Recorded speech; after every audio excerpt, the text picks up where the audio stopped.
lights are out and you stumble in the dark. You kept pushing on, but then you went too far.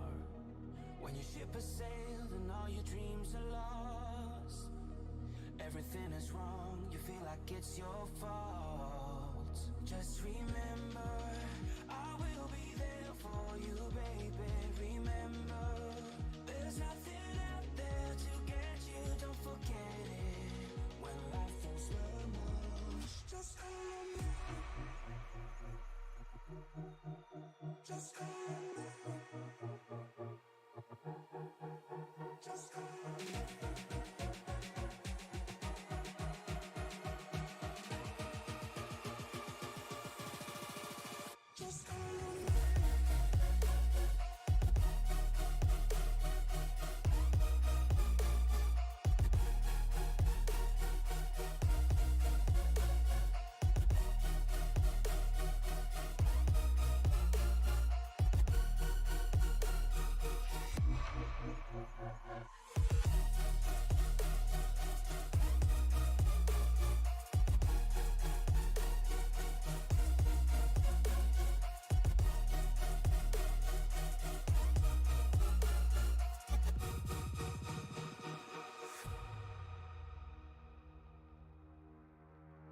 You're stronger now than you ever been.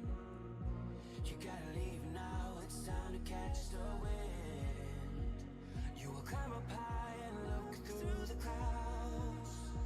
And when you're feeling low, I know you'll bounce back. Oh, and just remember, I will be there for you, baby. Remember, there's nothing out there to get you, don't forget it.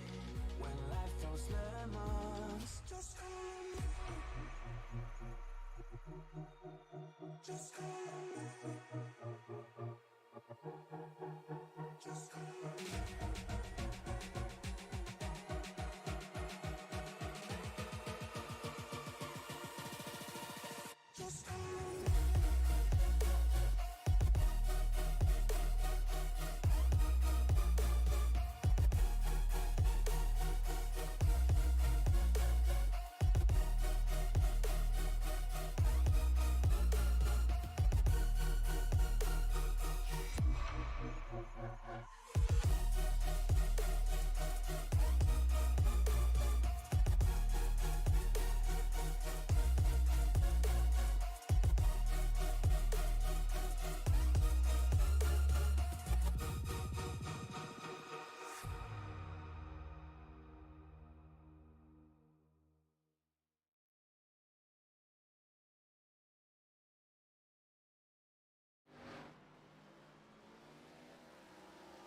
Welcome everybody into Sim Racing Media.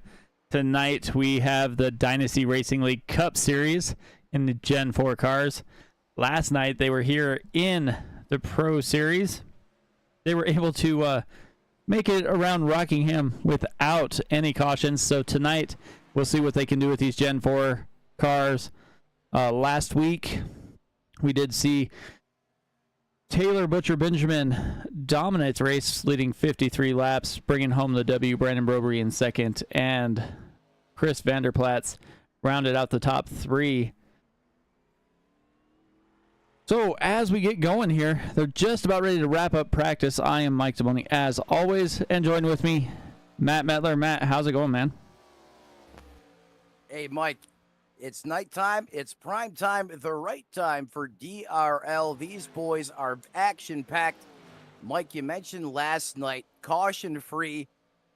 The statement looks can be deceiving probably doesn't apply so anymore in iRacing than to this car. It looks the same, I promise you. Under the hood, it's anything but. We're literally doubling the horsepower in torque. These cars are going to be a handful to hold on to 30, 40 laps into a run. Heck, they're a handful when you shoot off of pit roads with sticker tires on it. So buckle up. It's going to get rowdy here from Rockingham one more time. Yeah, definitely is. Looking at that track temperature, once again, it's up in the triple digits. So it's going to start off probably a little slicker than these guys would like. They will have their 2-lap qualifying showdown here. Here in about 30 seconds, they're going to get that going. They got 5 minutes to get their 2 qualifying laps. We have a field of 13 at the moment. Last week's winner is in here, Taylor Butcher Benjamin. He ran a ton of laps, so we'll see if he learned anything from all those laps. Here in practice, though, the top 6 are separated by like 1/10 of a second. So if they can keep up that pace, we should see a good race tonight. Yeah, you mentioned Taylor Butcher Benjamin, over 103 laps turned in practice. If that doesn't say anything about the dedication that these drivers have in the series, going caution-free, that's all a part of it. It's about dedication and preparation. And Taylor Butcher Benjamin pioneering the way here in the practice session. You mentioned the top 5 in speed, Mike, and I mean, look how tight these times are. PJ O'Leary really likes this racetrack. He was the quickest. James Pandolf, Taylor Butcher Benjamin, all right there. And you're talking about a fraction of inches, just changing up, who placed where on the scoring pylon as we get ready to roll into qualifying.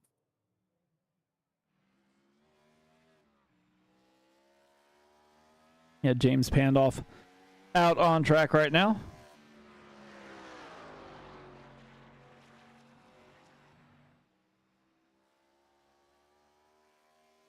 Pandolf, HMFIC, or head chief and bottle washer, as Tony Trapasso would say. He's going to grab the bull by the teeth and be the first one out there.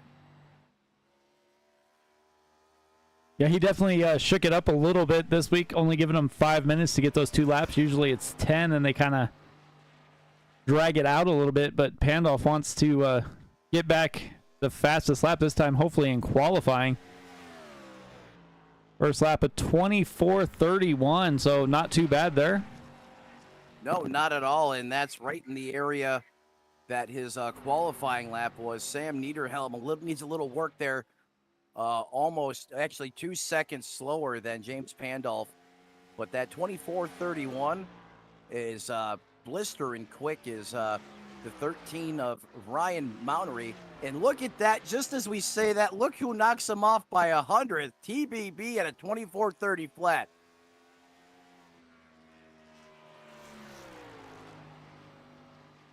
Yeah, he definitely found something because he was cooking.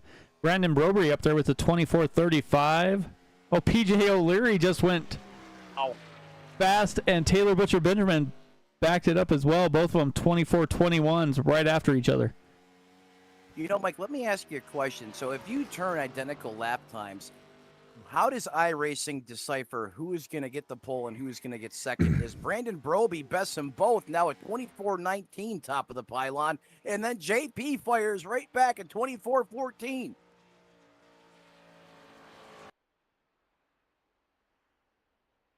So they'll go down to the thousandths of a second. So not that it matters right now because it looks like they both went. Well, PJ O'Leary just went faster, but yeah, they go down to that thousandths of a second. So, I mean, if for some reason I believe if they are tied, even down to the thousandths of a second, they will go to, I think, the previous fastest lap. Copy. I see. I thought maybe it was the point standings, but thanks for the additional insight there, Mike. Always count on Mike the Money to have the ins and outs here. Seasoned veteran here up in the broadcast booth is everyone's chasing PJ O'Leary with a blistering lap of a 24:14. Harrison Chandler last night was trying to stretch that race and make it a basically a one-stop race. Didn't think he probably could do it, but I definitely applauded his effort on trying. Looks like he's just kind of gonna turn a slow lap time so he can start towards the back, it looks like.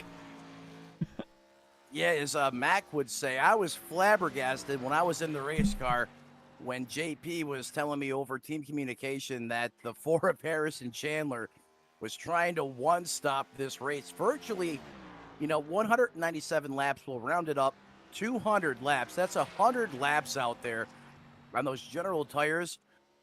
I don't think it's going to be more feasible tonight with the additional horsepower and torque.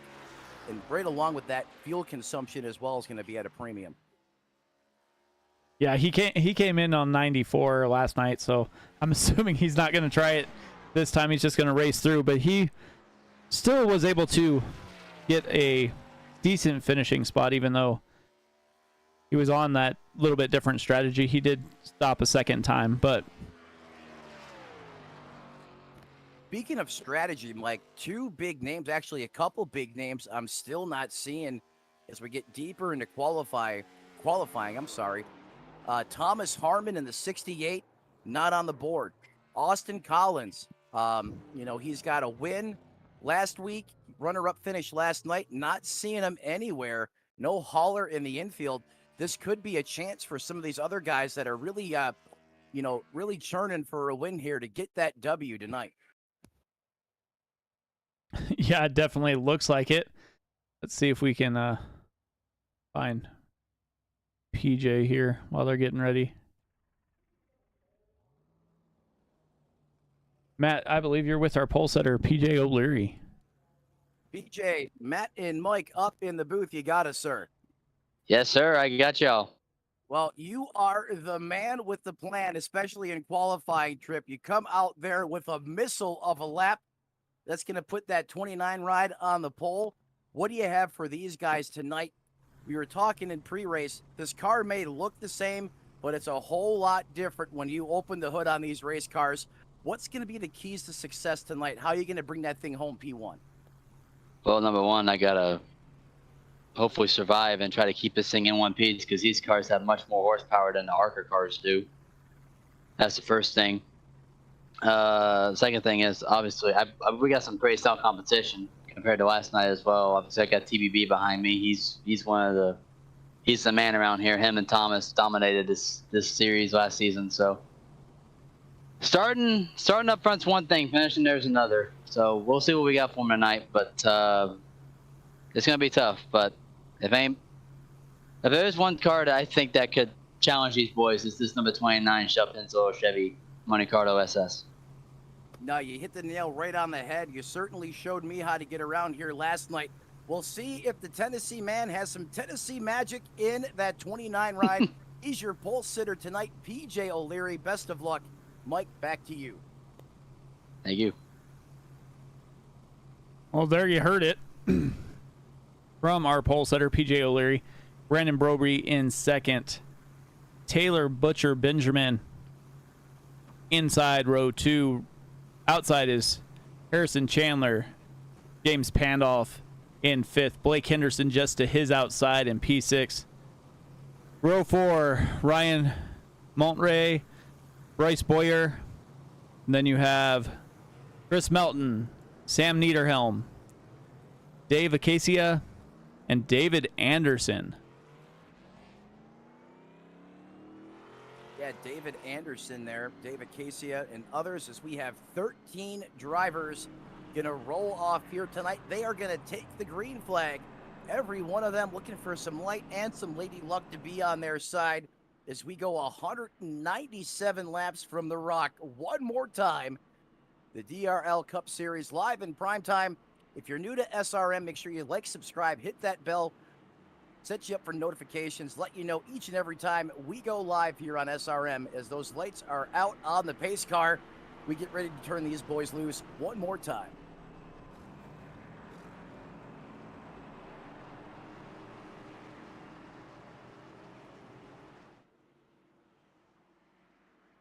That iRacing.com pace car taking the field through the turns 3 and 4 complex. Going to peel off here. Hard turn. That's going to give the button to PJ O'Leary, the pole sitter, and he is on the loud pedal down and underway. Mike, 197 laps. Strap in. It's about to get rowdy as they fire off through turns 1 and 2 for the first time. Blake Henderson sideways already. Round he goes right through the middle of the field. Day's going straight, so we stay green. That was, I think, a brown pants moment for half of the field behind him. Yeah, sound the siren. Code brown on the first lap. You got to respect those tires, especially when they're cold, and that probably was the culprit there, is PJ O'Leary continues to carry the torch Brandon Broby's in second, but look who's working on the bottom. Got a new flaming paint job. He's got the hot Cheetos on board, and that's one hot driver behind the wheel. Yeah, it definitely is. He's on his way trying to figure out where to move. Last night we didn't really see too many passes unless somebody made a mistake, because this track is just has that almost one groove. They started to get that high groove wearing in, and it seemed to save the tires a little bit towards the middle part of the race, so we'll see how that works out here. Yeah, you mentioned the high groove coming in late and saving the tires. And if you were really careful on that right front tire, you could actually arc the corner later in the run and really get some great momentum. As we see some side-by-side action, the 45 going top shelf for Mama Likes to Hide the Cookies. He's trying to get around O'Leary, but as he's battling side-by-side, here comes the Butcher, TBB, now on the prowl. Yeah, TBB right there just threw down the fastest lap of the race with a 24.73. And he's got Broby in front of him now, and he is side by side with O'Leary. And that high line just seems to get a little better drive off of the corner once they get those tires set. Yeah, I think that's where the additional horsepower and torque is coming into play, like you said, as he's able to power and overtake PJ O'Leary on the top side of the racetrack. But, Mike, I think that comes with the premium, especially as you go further into the tire run, as we see the 5 of Bryce Boyer up 4 spots already from where he started. Biggest mover of the race. He's wasted no time coming through the field. Yeah, definitely hasn't. And we were talking with James before the race, James Pandolf there. He just ran the fastest lap with a 24.4, so still found some speed in that car. He's got a little ways to catch up to get to that 6th position in Ryan Montre. Yeah, I think JP is going to change the narrative a little bit here tonight. If you remember Daytona, definitely had a car to win. Him and I were working really good together. Just luck hasn't been on our side. It certainly wasn't last night, as he caught a fluke speeding penalty. So I think the game plan for JP tonight is he's going to try and hang out back, avoid the chaos if there is any. Clearly he has the speed in the race car. He's just going to try and put all the pieces together tonight to see if he can get on a podium, or even at the end of the day in victory lane. That's his ultimate goal, as he told us here in pre-race. Yeah, we've seen it in a couple different leagues. The people that run it put in all this time and effort, and they just seem to find themselves in the wrong position at the wrong time. But JP is going to try and shift that narrative there. Harrison Chandler checking in the chat. He's right now running 5th. He said he wore his tire down and had a huge speed advantage. Yeah, I was catching that as we almost rolled into qualifying there. We'll see if that actually comes into fruition. Another thing I'm not sure of, that Old Spice number 13 being piloted by Ryan Mountray. I hope I'm saying that correctly. Mike, can you get Old Spice at Office Depot? I'm not sure. I think you can pretty much get everything at Office Depot, can't you, anymore?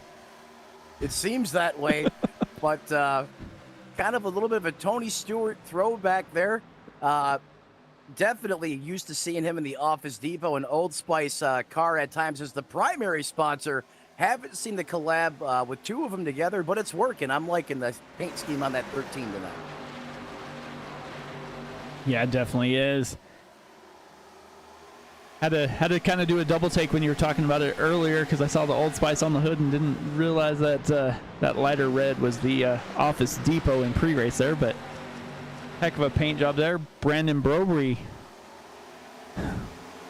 was trying to get that lead, and Taylor Butcher Benjamin had a little issue there, had to check up a little bit, allowed PJ O'Leary to get by, and Bryce Boyer might be able to do that too. Yeah, TBB may be off just a little bit here, perhaps used too much of that right rear up here in the early going. And this is really where it gets dicey, Mike. You mentioned it's pretty much a one-groove racetrack. And when you're trying to make a pass, or even if you're trying to be courteous and letting someone go, the minute you get out of that conveyor belt, your hands are full. You got to make sure give and take is number one priority right now, especially going only through 14 laps of 197 laps. That's the scheduled distance tonight. Yeah, there's plenty of time to figure out this racetrack and get back to, towards the front. I mean, even last night we saw it as we had, several green flag pit stops there. But we'll see if how these tires wear and if a different strategy might come to fruition. But it's early in the run. These guys are feeling out the car, trying to figure out where they want to kind of drive. As you see, most of them down on that inside lane. Nobody's really trying to press that high line too much right now. No, not right now through the early going, and you're right, Mike. Only 16 laps in. If you want to kind of do some A/B testing or, figure out if there's some secret speed somewhere else on the racetrack, now is the time to do it.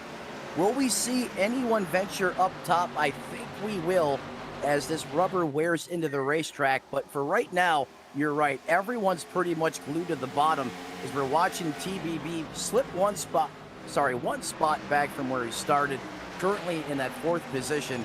Biggest man with the plan so far is Bryce Boyer, now up 5 spots in the 5 ride, knocking on the back door, all over PJ O'Leary now for 2nd. Yeah, PJ had a heck of a run last night, and he is going to try and back it up here tonight. Heard from him earlier, and he wasn't really pulling any punches. He kind of said that this car is going to be a handful, and we'll see what happens as the race wears on. I'll tell you who hasn't had a handful yet. That is Brandon Broby. He just was able to make a power move there, went to the top side of the racetrack, was able to get around the 29 of PJ O'Leary, and now he's starting to open things up perhaps just a little bit as he's now flirting with 0.4 of a second interval over the 29. And just as I say that, here comes JP back, now down to 0.3 of a second.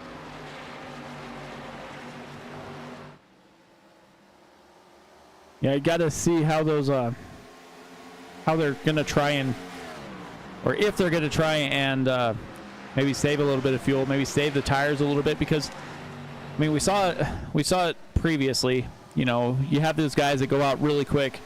They're the flash in the pan. They just get up front and they start running. And then you have the guys that kind of save the tires, and they'll start coming towards the front towards the end of these runs. And those are the guys you kind of have to watch out for, because they'll be pretty quick towards the end, and you'll just get that, I'll call it a conveyor belt of comers and goers. And I'm going to say that's probably going to happen somewhere around lap 30 or so. We'll start seeing who was saving their tires and who wasn't. I couldn't have said it better myself, Mike. You're right. I expect around lap 30, if you're going to have that accordion effect, comers and goers, as you said, that should be right on cue the next 7 or 8 laps or so. But for right now, Brandon Broby leads PJ O'Leary by 0.3 of a second. And Mike, you mentioned the long run boys. 2 of them are not in the field tonight, and that is the 68 of Taylor Butcher Benjamin and the 1 of Austin Collins. The other part of the trio is in the field, and he sits in 4th in Taylor Butcher Benjamin. He's really good at making those generals last out there. He's putting them through some hard duty work right now in that number 8 machine as he sits there in 4th, starting to close in now on that 5 of Bryce Boyer. Yeah, he was up front. Looked like he made a little bit of a bobble there. Faded back to 4th and has been running pretty similar lap times almost every lap. So not really pushing his car, not really overdoing his tires. So we'll see if here in a few laps if he can start getting closer to the back bumper of Bryce Boyer there. We mentioned fall off last night, and it certainly it became definitely noticeable about 25-30 laps into the run. Best laps so far compared to where they are through 25 laps of competition. Brandon Broby, his best lap was a 24:46. Last time by a 25:13. Oh, look at this. Here we go. Here comes PJ O'Leary. I was about to say he's one of the fastest cars on the racetrack, and now he's really starting to put some pressure on the back of that Milwaukee Tools Chevrolet. Yeah, just like you were saying, you know, they lost about 3/4 of a second in 25 laps here off their best time. So, but PJ O'Leary was only down like a half a second or so. So now he's definitely has the momentum. We'll see if he's going to be able to make that pass on Broby here in the next few laps as the 5 of Bryce Boyer goes down to his inside, takes advantage of a little slip up there of PJ O'Leary. And here's one of the most aggravating things, yet respectful on the same token side of racing in this series. If you're PJ O'Leary, you go to execute a pass. You've seen him turn the car down to the bottom. It did not have the grip. You saw that back of that car wash out. As he makes that mistake, Bryce Boyer just about able to capitalize and take the spot from PJ. That's the other side of the coin. You almost have to be on offense and defense at the same time, especially should you not be able to execute as you previously planned before you stuck the nose of that race car in there. Yeah, definitely. You want to be able to, well, just like we see at most of these tracks that are single groove, you kind of have to drive with one eye out the window and one on your rear view mirror, because if you make any sort of little mistake or get out of that groove, the car behind you is going to try and take advantage. Right, and that's just a testament to how good the competition is in this series. I mean, they're still running solid low 24-second lap times through 30 laps of competition now. I can't state how hard that is to do. I mean, I had my hands full out here with these guys last night, and they make it look so easy. Is now the 29's getting the run, pushes the 45 up top, but the 5 goes up north with the 45. I'm always going to try and split the gap. Are you kidding me? Almost 3 wide. The 5 of Bryce Boyer had a run and was trying to take advantage of it, just doesn't quite want to stick his nose in there 3 wide. As PJ O'Leary goes towards the front, Bryce Boyer still trying to almost make it 3 wide, just not quite enough room, but he'll hide in behind PJ O'Leary as they still are side by side. Wow, this is some intense racing, Mike. Now Boyer's going to take it all the way to the bottom side of the racetrack. Figure there was nothing for him up top. Now he's eating on the bottom, door to door, side by side. Now he should be able to execute the pass here. If he can make it stick off the corner, he gets loose. The 45 gets loose. That's going to allow Bryce Boyer to punch his ticket, now up 6 spots. But just as I say that, look who's threading the needle, followed him through. It's the 4 of Harrison Chandler.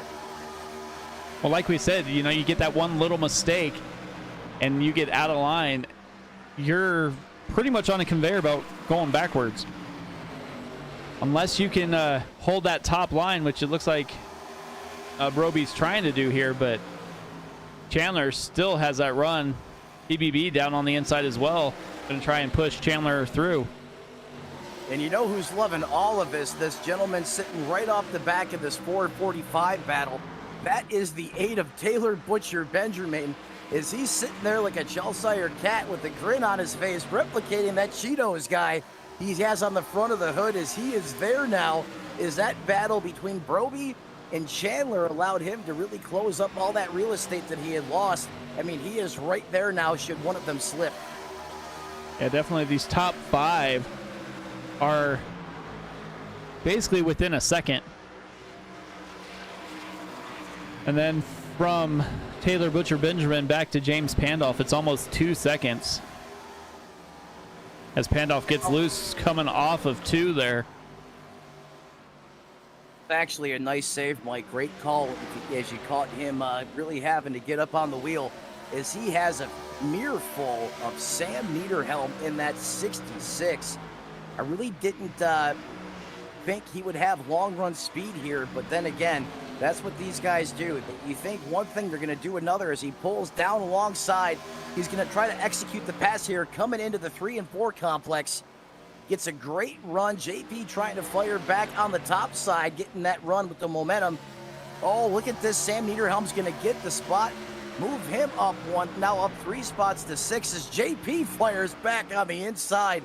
Doesn't matter where you're at, the front, middle of the back. These guys are always going to go door to door. Every position out on the racetrack is earned as JP gets crazy loose. Yeah, JP gets crazy loose as I'm sitting here watching a couple guys come to pit lane. Ryan Monterey and David Anderson both hitting pit lane. Yeah, so 38 laps of competition. We see the first takers on a pit road. And Mike, that was right where we were guesstimating, around 40 laps or so. So hey, guess what? The production crew got it right for once, as usually they prove us wrong time and time again when it comes to these pit stops. Yeah, we saw him come a little bit early last night, and then I think the rest of the field came about 55, 60 laps. So we'll see. We'll see how this works out tonight, because I mean, these cars, I believe, have a little bigger fuel load than the ARCA cars, but they also use a little bit more fuel too. So see if it evens out. Yeah, that's a great point, Mike. And I guess we're going to find out here. As last night we had two groups. We had the early cycle, as we're seeing now on the racetrack. I'm going to be interested in watching what PJ O'Leary and Bryce Boyer in that 5 ride does here. Do they kind of abort ship and change their game plan because they've had cars down pit road? Or do they stay tried and true to their plan here? Is now the 4 starting to come up and challenge the 45 of Broby for that 3rd place position, and he has Taylor Butcher Benjamin in tow. I don't know that I'd like to be where the 4 is right now, because you're driving as hard as you can to try and get by to get that 3 spot, but you also know that you have a Taylor Butcher Benjamin right behind you. Those Cheetos are spicy, and you know he's going to pounce. I mean, that's classic TBB. As we go back up front, look at Bryce Boyer. He's already the biggest mover of the race, and he is not happy with position number 2, as he's really starting to put the 29 of PJ O'Leary in the pressure cooker, 42 laps in. Yeah, almost gets him a little loose there and tries to take advantage, but PJ O'Leary was able to hang on. Now Boyer goes up high. You know he's in the car saying, "Hail Mary, full of grace. Don't let the 5 take me out of this race," as he saw that probably in his rearview mirror, which made him slip up a little bit as well.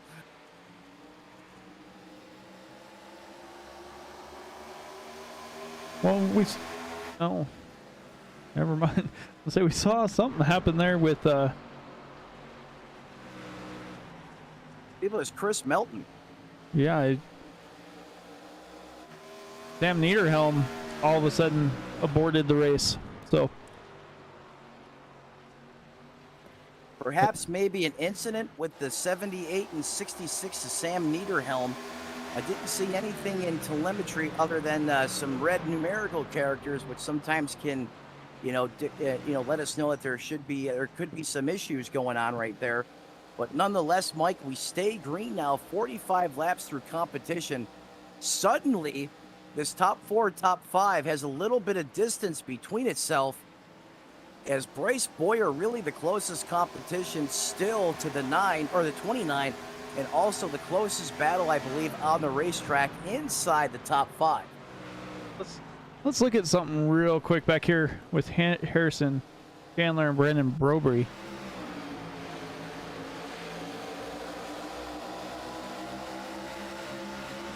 Chandler makes the pass.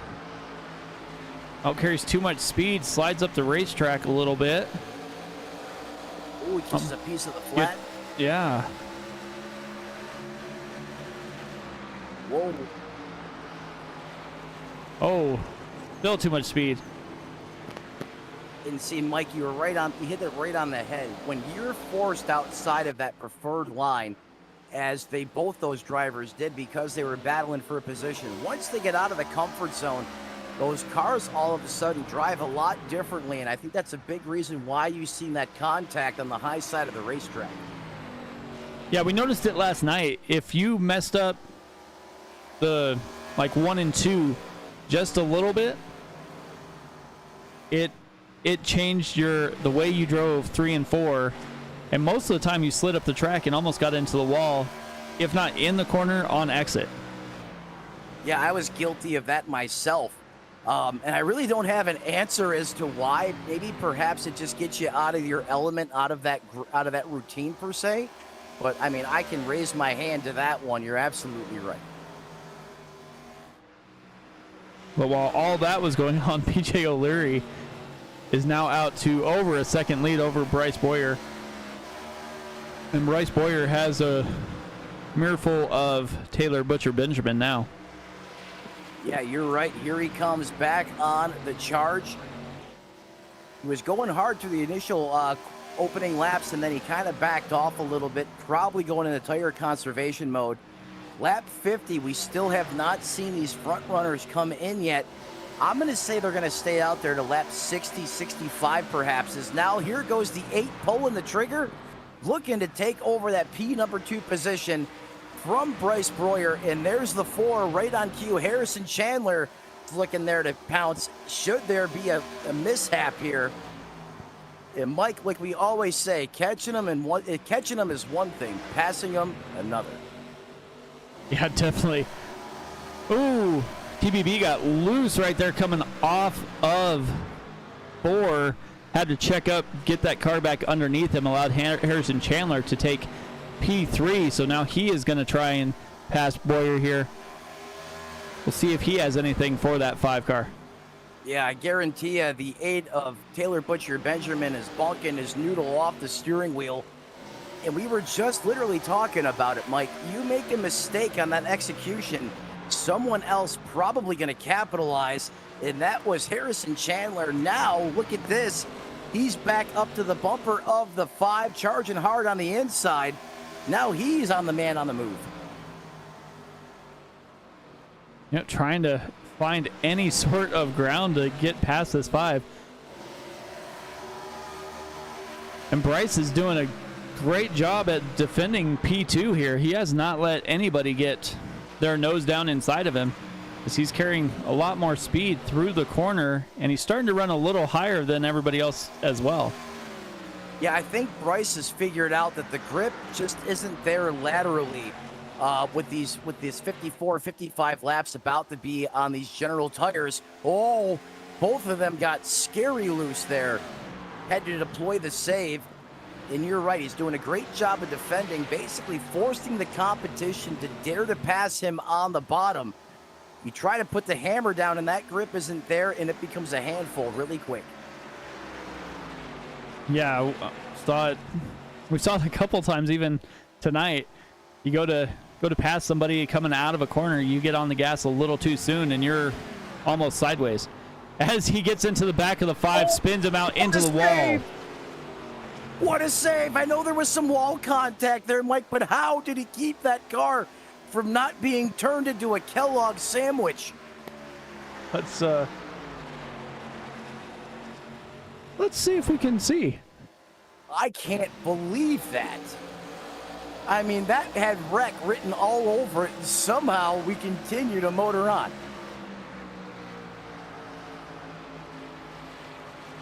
Oh, let's jump a little further ahead.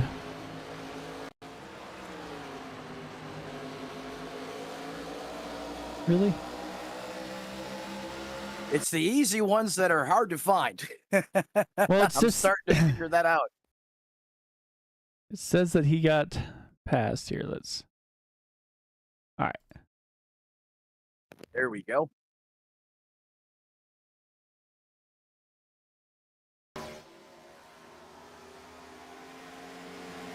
F4 is actually driving a 4th gen Camaro, and he absolutely got some help there. How did he save that race car? Off the wall and just kept it straight. That's usually you hit that wall and you're spinning somewhere. You're done. I mean that's usually guaranteed wreckfest, but not for the 5 of Bryce Boyer. Is he somehow defies the odds and keeps that car plugging along. Well, that's I'll say that's 2 strikes there for the 4 of Harrison Chandler. We'll see if maybe he can get away with one more, because that's twice that he's almost been caught up in that caution. No, you're right. This is certainly one track you don't want to tempt fate at, as we've seen over the years that this track is not forgiving in any way, shape, or form. You have the elevation changes as you go up into the corner in turns 1 and 2. And then again, you have another abrupt change in 3 and 4. The bankings are different as well. So really these drivers have their hands full. You incorporate that with some contact, and usually that's all she wrote. Is PJ O'Leary now, look at this. He is literally walking it out. Over a 2-second lead on Taylor Butcher Benjamin. Yeah, it's just like we were kind of talking about last night. If you get out front, you avoid all the trouble. He doesn't have to worry about anything unless he comes up on lap traffic, which he's been running 25, almost 26-second laps. The guy he might come in contact with is 22 seconds behind him. So he's got a couple more seconds here, a couple more laps before he catches him, but still. Yeah, if you're the leader in this position where you're not having to navigate through lap traffic, life is good, life is great. But like we seen last night, when it comes to lap traffic here, you almost don't want to be the leader, is oftentimes you catch that lap traffic in a bad spot and you're just chomping at the bit. If you're in P2, you can use one of those lap cars as a pick. And somehow, in a lot of, we seen it last night, you can easily pilot your way to the lead, off someone else's misfortune. Yeah, definitely. Let's see. Like Chris Melton had an accident here. Let's see what happened here. He's in that 78. Oh, gets turned into the outside wall by Blake Henderson. He locks it down here. Is he able to get the car rolling? He jumped to the pits. So jump to the pits, saves the caution flag. And Mike, I can't believe it. 65 laps of competition, and we've been green from the drop of the green flag. Definitely. And we have Harrison Chandler and Bryce Boyer headed down pit lane. Taylor Butcher Benjamin as well. So lap number 6, we'll say lap 66, that's when the front runners came down pit road. Well, Mike, we should be engineers when it comes to these race cars, because we've been right on the money with pit stops throughout the course of this race thus far. Yeah, we'll see see how long. Oh, never mind. He's coming in. We'll see if James Pandolf stays out a couple more laps. Looks like he's going to stay out at least one more. Oh, go ahead. Sorry. I was like, he'll get that point for leading that lap. He's got the Moo Crew on the car, and I thought I was smart and funny. I started saying the Moo Crew last season, didn't even realize it was plastered all over the race car until earlier tonight in practice, and he's going to pull it down pit road.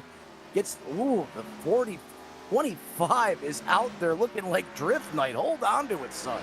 Blake Henderson, he has got a handful right now in that race car. Yes, he does.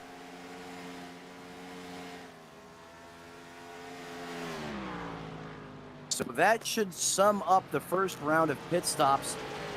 Now, some of these guys that came down early, let's see if they can get a little bit of an advantage here, like Blake Henderson. I believe Bryce Boyer, Dave Arcadia, Sam Niederhelm. Those were all a part of the early birds that came down around lap 40. Let's see if, this comes into play, can help them, or if it hurts them here in the long run. And the one thing I think about in the shortcoming, Mike, is just how much of an advantage those leaders had. I mean, some of these guys were almost 22 seconds off the pace. So even, short pitting, if you will, that's an awful lot of real estate you have to make up out there under green flag conditions. Definitely is. So as they do that, Harrison Chandler just ran the fastest lap with the 24:21. Taylor Butcher Benjamin of 24:22. So those guys are lightning quick. So as they do that and they've made their pit stops, we're going to go ahead and step aside for our first break. And we'll be back momentarily. Once again, this is the Dynasty Racing League Cup Series.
All right, welcome back, everybody, to the Dynasty Racing League Cup Series from The Rock.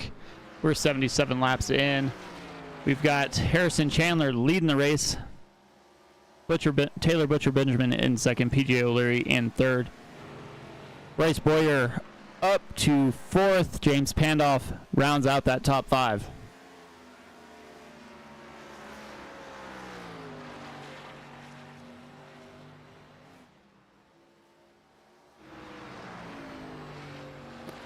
I'm here, Mike. So Harrison Chandler made the pit stop on lap 64, about a lap before Taylor Butcher Benjamin. PJ O'Leary stayed out one more than that. And James Pandoff pitted basically the latest out of the top five on lap 67. So we'll see what happens once they get going here again. If they can make it 65 or so laps, that puts them at, what, 130, 140? 135-ish in that territory. So that's going to make it interesting. Looking at a two-stop race here for certain. But do we get a late race caution? We also seen last night that top lane in about 20 laps or so started to come in. Whoa, as Taylor Butcher Benjamin tries to go for the kill shot there and almost wipes himself out. So tough to get around it on the bottom. It's almost like that dirty air coming off the car in front really starts to make that car plow. So what you have to do, Mike, you got to feed more wheel. And as soon as you do that, that back end says, I ain't having it, and it starts to check out. Yeah, definitely. You see it over and over again. These guys go to make that pass like they've made it a bunch of other racetracks, but here it is almost impossible. When you were talking earlier about the banking, there's 12 degrees banking in the turns, but the straightaways have like 2%, so almost none. So that's why you're seeing when they go to get on the throttle, when they come out of corner exit, they start to slide a little bit and that back end gets loose. Yeah, and that was mitigated a little bit last night with the reduction in horsepower and torque. Tonight, it's just the reverse. So these drivers really have to be very respectful of how much throttle they're putting down. It's so easy to just stand on that throttle a little too early, and you will light the back tires up in no time. I mean, just look how long it's taken Taylor Butcher Benjamin to set this pass up on Harrison Chandler. He's there. He's the faster of the two, but every time he goes to do what he does right now, and that is make the pass, Mayhem just about strikes, and that allows PJ O'Leary to reel these two guys in. Yeah, PJ O'Leary is back in traffic for the first time all race. He had a little bit of competition for a few laps, but then after that, he just slowly started to work his way away from everybody as everybody behind him was battling each other for positions. But now he's sitting in third, and he sees this battle working in front of him, so he'll have to decide where he's going to go and who he's going to try and follow in order to get this 29 Chevy back up to the front here. Yeah, well said, Mike. And, you know, PJ didn't do anything odd on the pit stops as far as when he came down. You know, came down on lap 66. Taylor Butcher Benjamin, lap 65, and Chandler one lap sooner. So that's how they were able to get the lead. Now he's got to go back to work all over again here and try and thread the needle. As here comes Taylor Butcher Benjamin looking for his first lead of the evening.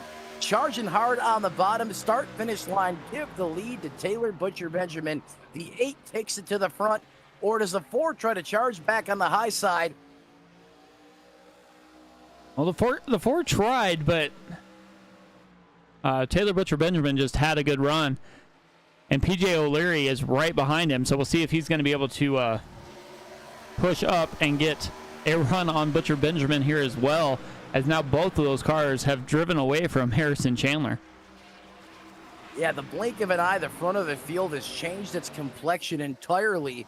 I mean, PJ O'Leary made that look easy as he was able to capitalize on the 8's pass And now as soon as he's gotten the lead, here comes PJ O'Leary, said, I'm taking back what's mine, is now he's going for it. Can the 29 execute going into the turns 1 and 2? Well, we've seen it. They get up there, they get close, they try and get that nose down just inside of that left rear quarter panel to try and force the car in front of them to take a little bit different line, especially early in these runs. Later in the runs, it's almost the opposite. You see him try and get that high line because you can set that car and have a better drive off the corner, especially with the power that this Gen 4 car has. Yeah, it's almost like you use the top side of the racetrack as a security blanket. There's more banking as you get up the racetrack. It's progressive, and you make that driver dare to pass you on the bottom. Right now, you know PJ O'Leary is going to want to try and get by the 8 every single lap as he's mired behind. As we go on board here, we can already see him starting to flirt with the higher entry into the corner. Yeah, we kind of saw, after 15 or 20 laps, you could kind of let your car kind of slide up there a little bit, almost not quite like a double apex, but pretty close. Like you try and turn in a little low, let it float up a little bit, and then just get that drive right off the corner. Yeah, one thing I find that's funny is we're on board with PJ O'Leary. The Butcher has rookie strikes on the back of that race car. I'm not sure if he did that as a little bit of a conversational piece up here in the booth, but that's one man that does not need those rookie strikes back there. That is Taylor Butcher Benjamin. Won probably the most races, or one of the drivers to win the most races last season, and he's out in front right now. PJ O'Leary was able to get by Harrison Chandler in no time, as he's now mired back in third, one spot up from where he started. But now PJ's starting to have to do his homework here, trying to find a way to get around the 8. As here comes James Pandolf into the picture, starting to put the pressure on the back of Bryce Boyer, who was really strong the early part of that first run. Yeah, Bryce Boyer is definitely one of the faster cars on track, and he could defend. So if James Pandolf is able to get by him, that is going to say something for the way Pandolf is driving tonight. Yeah, he's rallied back to where he started in that 5th place position. Oh, we got some damage there on the front of Brandon Broby's race car. That certainly wasn't there a couple laps ago, Mike. No, it doesn't look like it. Looks like it's been there for a little while here. As he gets loose, Sam Niederhelm jumped to the pits. Like we've got a couple cars that have called it a night in Chris Melton and Blake Henderson. Yeah, they said I don't got any filet. I can't compete with the filet mignon being spit out there by Taylor Butcher Benjamin. Put it on the hauler. Attrition starting to be a storyline of this race. Everyone trying to catch PJ O'Leary and Taylor Butcher Benjamin. They run nose to tail at the front of the field outside of that 29 ride. Then you have to go back almost a full second to Harrison Chandler, who's in third. Yeah, Chandler was trying everything to try and get that fresh air up front, but he is back in third, still sitting in the last spot of the podium. And we do know that we will have one more pit stop, so that might change as PJ O'Leary gets loose coming out of 2, heading down that backstretch of Thunder Alley there. But it's going to be interesting to see if somebody goes right to that, say, 65 to go mark, or if they try and get a few more laps in. Because the way these guys are driving, it's going to be a long time before they get a break. Yeah, I mean, that's one of the things that this series, prides itself on, is the ability to even run these intricate, tough, challenging racetracks flag to flag and making it look easy. Is that definitely seems like we're primed for another green flag to flag run here tonight. James Pandolf now starting to flirt with that top shelf as well. Yeah, Brandon Broby and So David Casey is a lap behind Broby, but they're still kind of working together, getting a little bit of track time anyway. The 45 and the 74 are known to work together, especially on those plate tracks. And that one slip that PJ O'Leary had, he cannot seem to reel back in the 8 of Taylor Butcher Benjamin like he was about 20 laps ago when he just got kind of stuck sitting right off the back bumper. He'd fallen off to about a half a second. He's closed the gap a little bit, but as these tires continue to age now, those Generals, they don't have the charge that they had when they fired off with those stickers on them. And you can see how hard he's having to work in that 29 to recover the ground he lost from that one little slip. Is now Harrison Chandler starting to turn up the wick on the back of O'Leary.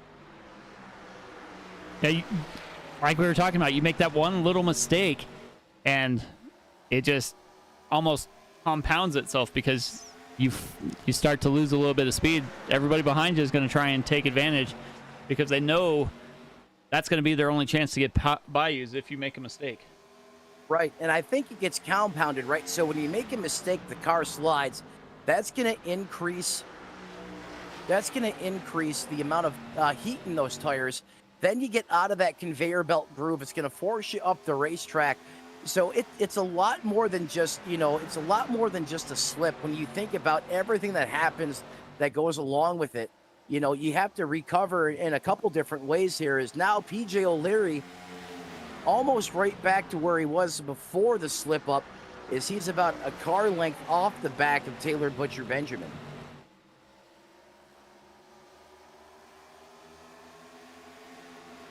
Yeah, it takes a couple laps before you get back in that groove, and this is definitely one of those tracks where you have to basically get in the groove of where your marks are when you're hitting the brakes, and then you kind of, as the race wears on, you kind of back up your corners a little bit, try and set the car a little bit better.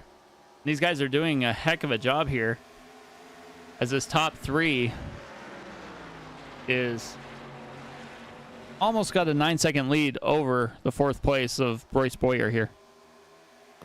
Someone once told me if you were good at Dance Dance Revolution, you could compete in iRacing.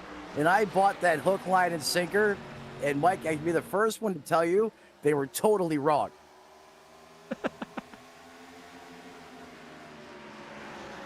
I don't know how that would translate very well, but yeah, as soon as I sat down, I was like, wait a minute, I got a steering wheel. There's no foot pad. But hey, it worked. It sold me on it, and here I am. Definitely, as PJ O'Leary's starting to flirt closer with that high line, as we saw him do the same thing last night. We'll see when these guys elect to come in. I'm going to say we're going to be probably 15 to 20 laps, and they're going to want to try and think about coming in anyway. As Taylor Butcher Benjamin. Yeah, Taylor Butcher Benjamin got routed there. It started with the 29 prying the nut off the shell, and then the 4 of Harrison Chandler really decided to stick his car in there. That Camaro now suddenly have shot up to 2nd. Taylor Butcher Benjamin loses 3 or 4 tenths in a matter of a corner, it seems. Yeah, go ahead. Let's go back and take a look here. Got it all dialed up. He goes clear up into that wall and just nothing doing for him up there. Yeah, I would have thought he would have been able to carry some of that momentum going up top, but he was not able to have that same success as he had earlier. However, when PJ O'Leary went up there, he seemed like he was able to make it work. And we know Harrison Chandler, that car really seems to be coming into its own now through 112 laps of competition, is he's picking up right where he left off on TBB. Yeah, Chandler has just been hanging around inside that top 3. Now he's up to second. He will probably have to come to pit lane before O'Leary and Benjamin would. But it almost seems like he might have been backing off trying to save the tires for a little bit later in the run. It certainly has that look and it has that feel. It is now Harrison Chandler, the fastest guy out there on the racetrack. It's actually going back and forth between Bryce Boyer and Harrison Chandler. But here he goes. He's going to pull the trigger. He's going to shoot to the top side. O'Leary tries to squeeze him up the racetrack. Definitely probably caught him by surprise with that move. Is look at him thread the needle, get skinny off the top, and he's going to take the spot on the high side. No one passes on the top side of the racetrack, Mike. At least that's what they said in Days of Thunder. That is definitely true. And it looks like he just had it set from the very beginning of that front straightaway that that's where he was going to go. And he just kept his foot down and away he went. He's now out to 0.3 of a second lead over PJ O'Leary. And PJ O'Leary is going to have a rearview mirror full of Taylor Butcher Benjamin here. Yeah, comers and goers, and we're seeing that right now at the front of this piece. Now, Sam Niederhelm, you're starting to see him come into the picture. He's a lap down. He's currently in 8th position, was recently down pit road on lap 70. So he obviously has some fresher shoes than these guys battling for the lead in front is. Whoa, TBB gets a little slideways there. Well, it's about the time that we started to see it last time when these guys started getting a little loose on their tires, and I believe that's why they elected to come down pit lane when they did. But they definitely want to run. They want to run this stint as far as they can so they have the fresher tires for the end of the race. Right, but now here's the interesting question. Should Harrison Chandler, PJ, Bryce Boyer, or even James Pandolf come down pit road? You got to make sure you don't make the crucial mistake of staying out there too long, because what you can't forget about is the time advantage that you gain when you put those new generals on this race car. You don't want to lose the race by someone undercutting you and you wait too long to execute. Now, the other side of that coin, Harrison Chandler, he's the ringleader right now, so everyone pretty much forced to play his game, or you would think. Yeah, I definitely think that if you're Harrison Chandler, you wait till somebody else pits and then you come in right behind them. I mean, it'll be a lap. It'll be a lap later, but you come in right behind them. You're set up pretty well. I mean, we've seen every time you're down pit road, it takes 45 seconds at the minimum. So, and you're right. That's having great execution throughout the entire pit road time delta. That's coming in, getting on the binders, flirting with the speeding penalty, locking it down, the pit crew doing its job, and you getting back out on the racetrack 45 seconds in and out. I mean, that's about as fast as you can possibly do it here at Rockingham.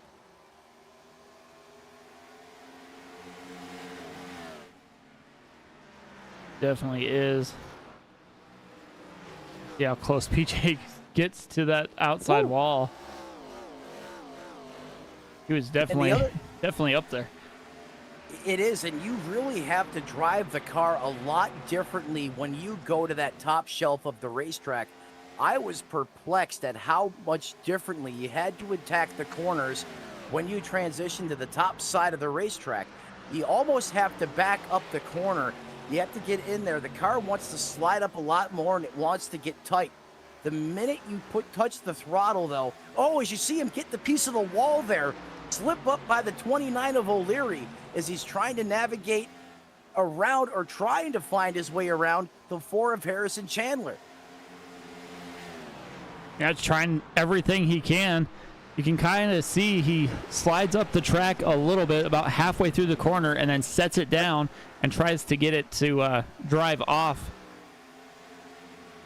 You really got to change your approach in your attack angle, if you will, when you go up there to the high side of the racetrack, especially it seems like in turns 1 and 2, you just don't have the grip that you have down on the bottom, which you would think you would have more because you have the banking up there, but it doesn't work that way. Like you said, Mike, when you start to commit to the top side, that car is going to slide up a lane or two before it bites, and you got to be prepared for that, because if you're not, you're going to catch a piece of the wall, just like we seen the 29 do just a couple laps ago. Yeah, definitely did. So we're getting to that spot, that time. A critical moment. And if you think you know what we're talking about, sound off in the chat, let us know. His name's Mike the Money for a reason, and it's time for the money stop. Sometimes, Mike, this series, that stop has plagued some of these drivers in ways you cannot imagine. One final trip down pit road. Are these leaders able to execute one more time? Does Lady Misfortune happen to show her ugly face? Do we have a late race caution? Or do we run green from the rest of the way out? Well, you got to stick with us right here on SRM to find out. Again, if you're new to the channel, you know you want to already join the family. Easiest way to do that, hit the like button, ring the bell. Come home to 7 days of high-flying, high-octane racing action right here on SRM. Definitely, as PJ O'Leary is starting to close in again. Looks like he's figured out that high line and is getting his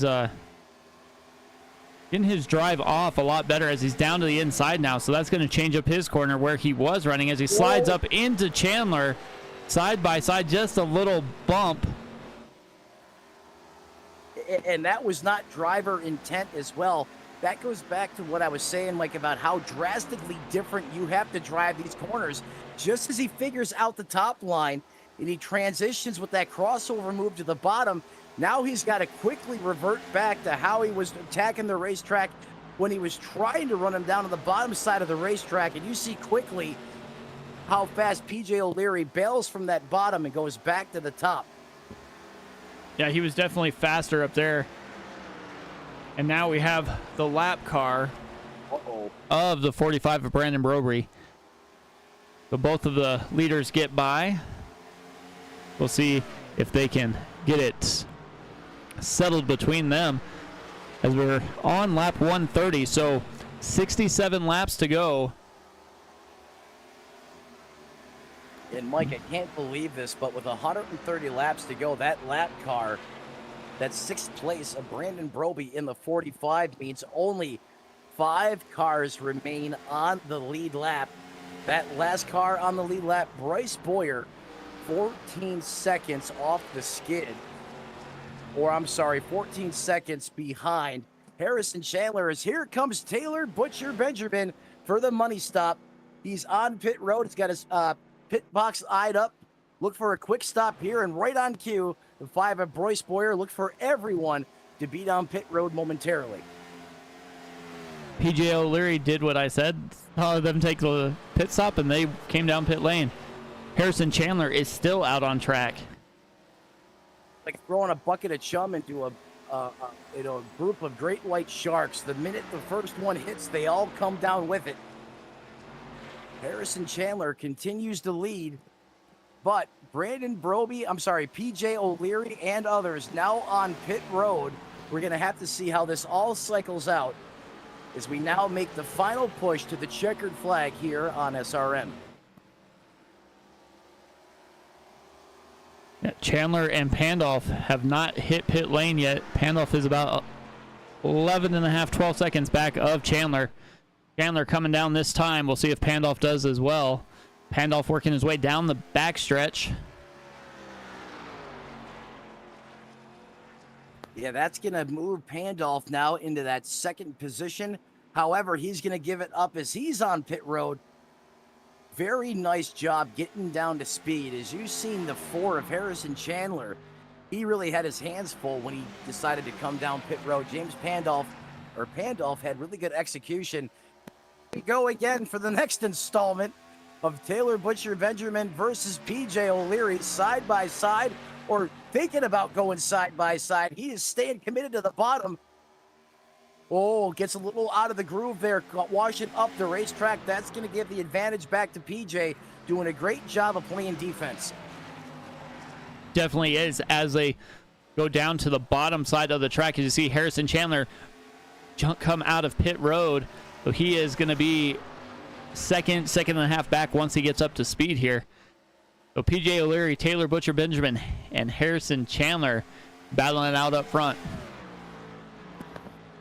Yeah, it certainly is a battle. It's been a passing of the torch at times, mainly between O'Leary and Taylor Butcher Benjamin, especially here in the later going. O'Leary now has the advantage. Can he step it out from Taylor Butcher Benjamin, or does Taylor Butcher Benjamin keep him in his crosshairs? Does he not let him get away? Because we knew how much harder it was for him to get by, especially as he's gotten some laps on those tires, at least from the last time they were down pit road. And Harrison Chandler did stay out a couple more laps than these top two. So we'll see if that's going to come into be a factor when we get down towards the end of the race, because they're looking at 67 or so laps on tires if this thing stays green till the end. Yeah, and because of that extra time he spent out on the racetrack, Mike, over a second and 3/4 back, a second and 3/10 back to Harrison Chandler in third. He's got a lot of work to do if he wants to try and get up there and catch TBB or PJ O'Leary, who was out there throwing the fastest laps of the race up, 24:11 last time by. That was good enough to take the pole. Yeah, he definitely found some speed there, and he's back out front. And when he was out front earlier in the race, nobody was closing on him. If he's not getting pushed, I believe he just can run his race, and he'll be hard to catch. Yeah, Taylor Butcher Benjamin now 8 into his lead that lap. And just as I say that, O'Leary goes purple in sector 1. 24:11 last time by for PJ O'Leary to a 24:48 to Taylor Butcher Benjamin. So you're looking at the hundredths of a second. Just that's how close the top 2, top 3 are in speed right now. Definitely, and just because he's had a little bit of a rough day here, Bryce Boyer just ran a 24:07, fastest lap of the race. Yeah, no wonder why he's a little twitchy there coming across the start-finish line, as he just threw up a haymaker. I mean, who would have thought these guys would be flirting with the 23-second category? That is impressive. Yeah, I don't know that I would want to be going 160 miles an hour around Rockingham. It just doesn't seem like that would be a ideal thing to do. Yeah, I mean, out there running, mid 26 second lap times last night, 197 laps with no break. I mean, that made your arms feel like rubber. You know these guys are having to work even harder here tonight with this additional horsepower and torques, as some of these guys on YouTube like to call it, the torquesters in these race cars, or the horsepowers. That this 29 certainly is flexing right now on the field, as he continues now to basically massage that interval. 0.6 of a second back to Taylor Butcher Benjamin. PJ O'Leary carries the torch late. Can he bring it home over Taylor Butcher Benjamin, or does he have some late race magic in that Cheetos car? He is known for being one of the long ball boys here in the field, usually has great long run speed. Going to see if he has enough here to go back up and catch PJ O'Leary, is, just as I say that, starting to eat into that lead now, down to a half a second. Yeah, it looks like it's going to be a tight battle coming towards the end of this race. These guys keep running fairly similar lap times. 24:55, 24:60 between O'Leary and Butcher Benjamin. Harrison Chandler with a 24:53, so they're all pretty much the same as Sam Niederhelm gets out of their way there. Yeah, they're basically trading off one another. One lap, PJ O'Leary's faster. The next lap, Taylor Butcher Benjamin, and then vice versa. And because of that, that lead is basically that interval is staying steady, right about that half a second margin right now. And some of these speeds these guys are still carrying. I mean, they're going off into the quarter as you were saying, Mike. James Pandolf just hit 170 miles an hour out there on the racetrack. And these guys are not really slowing down going through the corners. Like, their lowest speed looks like 120. So they're definitely carrying a ton of speed through the corner and down that straightaway. Compare that to last night. Last night they were down to like 110, 115 coming through the corner. So carrying a little bit more speed, and they're able to get that throttle back down and that speed back up pretty quickly coming out of the corners. Yeah, Mike, they certainly are. And, talking about speed, now only 4 cars remain on the lead lap.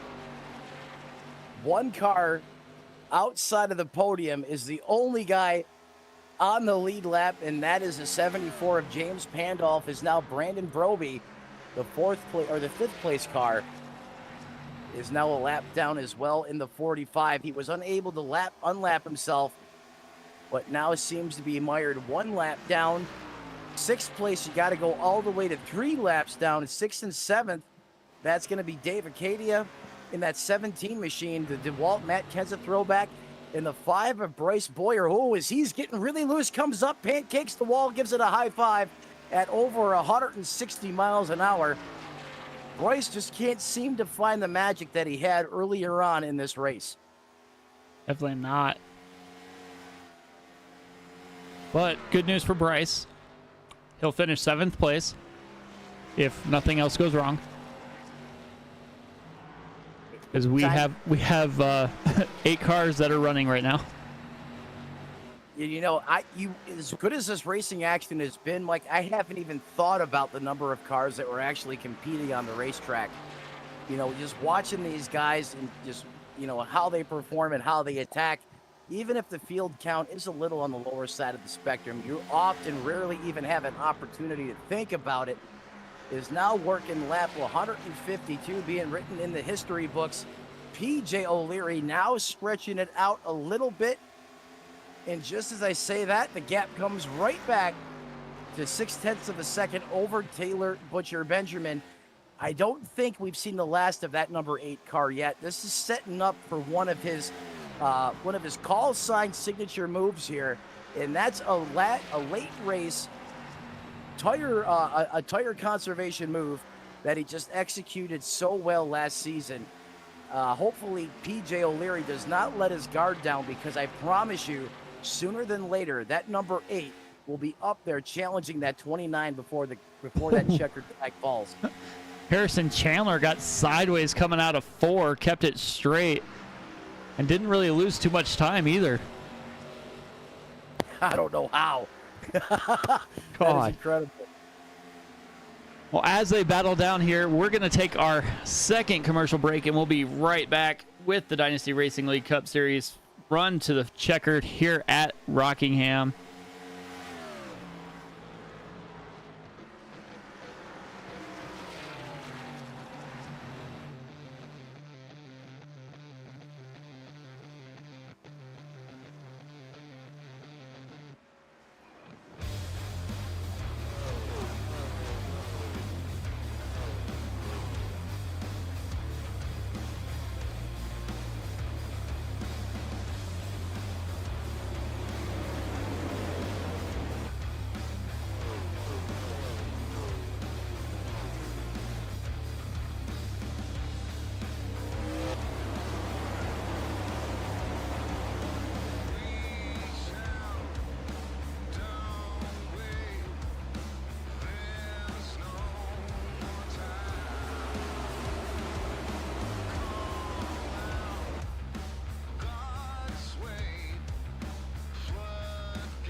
Welcome back, everybody, as we see the 29 of PJ O'Leary coming up on some lap traffic. Taylor Butcher Benjamin has a rearview mirror full of Harrison Chandler as we work lap 162 of the scheduled 197. Butcher Benjamin gets a little loose. Harrison Chandler goes to the high side, and side by side they go. Yeah, side by side. Where did the 4 of Harrison Chandler come from? Because he put on a smoke screen during the commercial break, was able to get right around Taylor Butcher Benjamin, and I can't believe it, for the lead. Here is Harrison Chandler. I'm sorry, ladies and gentlemen, a little bit of a timing and scoring error on my part, is the 29 is still the leader out there on the racetrack. The 5, Bryce Boyer, he is 1 lap down in 7th. So PJ continues to lead. He's about 0.6 of a second up the road from Harrison Chandler. But Mike, he made quick work of Taylor Butcher Benjamin. Yeah, Butcher Benjamin got a little loose, and that allowed Harrison Chandler to close that gap pretty quickly. And now he made quick work of that 8. But now he has PJ O'Leary and the lap car of Bryce Boyer here, as Bryce Boyer gets into the wall trying to avoid Harrison Chandler, just trying to stay out of the way, it looked like there. Yeah, like I was saying, top of the broadcast, even if, you're trying to be, you're trying to be a considerate race car driver out there, you try to get out of the way. And just because you change your line, your driving approach changes because you try to slow down, it's really easy to put that car in the wall, and that's exactly what happened to the 5 of Bryce Boyer. Now Harrison Chandler has about 0.6 of a second to try and get back here, but he's slowly closing that gap. Yeah, I believe that 5 car there of Bryce Boyer really did Harrison Chandler a favor, as he was able to cut a couple tenths into the lead. And I mean, look at that. Now you have Harrison Chandler. Oh, the 5, what a save! It was a smoke show. How did he stamp the brakes and keep it straight? Unbelievable.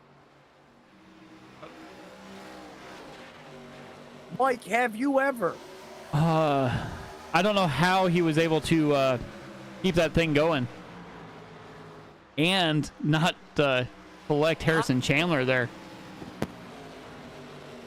That's, this should be old news to me, Mike, as I've seen this so many times over the course of last season, but it never gets old. I mean, those front tires were locked up, smoke show, and if you blinked and you looked away from the coverage for just a second, you would never even know it happened. No, because he was right back straight and on his line almost. Oh, he does it again. I mean, the 5 is out there fighting for his life. Sam Niederhelm is a good amount of distance real estate back from the 5. Bryce Boyer can really dial it down a little bit. Yeah, he like I said, all he has to do is finish the laps, and he will come home in 7th. I mean, the closest car to him is, let's see. So Bryce Boyer, he's got 9.5 seconds to make up as he's into that outside wall again. But as he's doing that, we're getting a battle up here for the lead. Harrison Chandler within 1/4 of a second now of PJ O'Leary. Yeah, I thought it was going to be Taylor Butcher Benjamin. The 4 of Harrison Chandler had other plans, doing a great job learning from the masters. Austin Collins, the Hammer Harmon in the series, who is not here tonight. Mike, we said one of these guys potentially could capitalize without them not being in the field, and it looks like it could be PJ O'Leary or Harrison Chandler. Look how far to the top shelf the 29 of O'Leary has taken the line. The 4 of Chandler is there, with lap 172 being written in the books, and it looks like it's going to be a dogfight here to the end. Oh, the 5's in the wall again. He's going to pull it down off the racing surface, take that car to pit road, as those tires went away bad fast, quick and in a hurry. Good heads-up decision-making by the 5 of Bryce Boyer. It looked like he got way loose there right inside of Taylor Butcher Benjamin. I don't think Taylor was having any of it. Yeah, don't make the Butcher pull out the hatchet literally. But while that was all going on, Harrison Chandler might have shot his shot there, as that gap was down to a quarter of a second. Now it's back out to a half. Yeah, it's the small, little, minute details that seem to matter here the most at the Rock. If you want to conquer it, that is. Harrison Chandler, like we seen earlier in the race with Taylor Butcher Benjamin, now has to make up all that precious time that he lost to the 29 of PJ O'Leary. This allows PJ to kind of catch his breath. The nerves come down a little bit, but you know Harrison Chandler, he's going to point another charge. Is he going to have enough time, though? Is he going to be able to get back there and challenge O'Leary for the win? Yes, but that time that's ever so critical is running out, as we're now working lap 176 of 197. Yeah, that time is definitely running out. And with PJ out here in clean air, running the line that he chooses to run, he's not forced to run anywhere he doesn't want to. He can get a lot more comfortable than Harrison Chandler can. Harrison Chandler has to find the right spot on track to get as much speed as he can out of that car, because he still has to make up a half second, and he's getting down to 20 laps to do it. Yeah, and Harrison Chandler basically has to be perfect each and every lap. PJ O'Leary, because he has that half-second advantage, like you said, Mike, he can relax a little bit. He can kind of shift, try to get comfortable again in that race car, and he can afford to have a little slip here and there. Harrison Chandler doesn't have that luxury. He has to be spot on through all four corners of this racetrack throughout the next 20 laps if he wants to have a shot at dethroning the 29. Yeah, the only thing that Harrison Chandler is going to hope for is that PJ O'Leary catches James Pandolf here pretty quickly, and James Pandolf gets in his way and kind of slows him down some. Well, now there's a big turn of events. Last lap, I don't know if it was a fluke. Harrison Chandler, by over a tenth of a second, a 25.56 to a 25.68. Now, he keeps that up, he will be there by the time this thing comes to a close. I'm going to keep an eye on the lap times here again. He was a little bit faster, not the 10th that we've seen, but O'Leary starting to dwindle here a little bit. Harrison Chandler on the move. Is that the gap is starting to close up quick, fast, and in a hurry, as it's now down to 0.4 of a second. Here comes Harrison Chandler. And it seems like every time somebody starts to close that gap, PJ O'Leary just drives it back out just a little bit. Yeah, he just hits the hammer a little bit harder and is able to build up that cushion, that window of safety, if you will.